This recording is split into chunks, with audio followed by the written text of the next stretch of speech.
कोकणातील प्रत्येक अपडेट जाणून घेण्यासाठी आजच माझे कोकणच्या सोशल मीडिया प्लॅटफॉर्मला लाईक, फॉलो आणि सबस्क्राइब करा।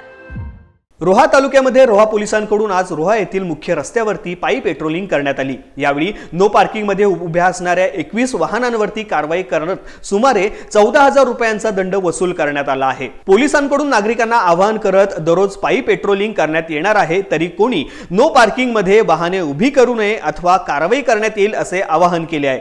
त्याचप्रमाणे रोहा पोलिसांकडून तालुक्यातील वेगवेगळ्या सोसायटी वसाहतीमध्ये जाऊन नागरिकांना सुरक्षिततेबद्दल जनजागृती करून सीसीटीव्ही लावण्याचे आवाहन केले आहे। यावेळी रोहा पोलीस स्टेशनचे पोलीस निरीक्षक श्री मारुती पाटील यांच्या मार्गदर्शनाखाली 16 पोलीस अंमलदार व 2 वाहतूक पोलीस उपस्थित होते।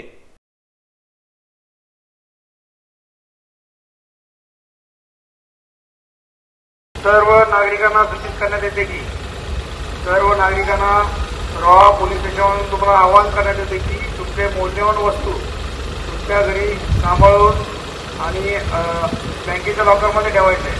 जर आपल्या सोसायटीमध्ये सीसीटीव्ही लावले नसेल तर सीसीटीव्ही लावायचे आहेत। सुरक्षेच्या दृष्टीने खूप महत्त्वाचं आहे। या सोसायटीचे कोणी अध्यक्ष सेक्रेटरी वगैरे असतील त्यांनी आमच्याशी संपर्क साधा, आम्ही त्यांच्यासाठी सूचना घेऊन आलेलो आहोत।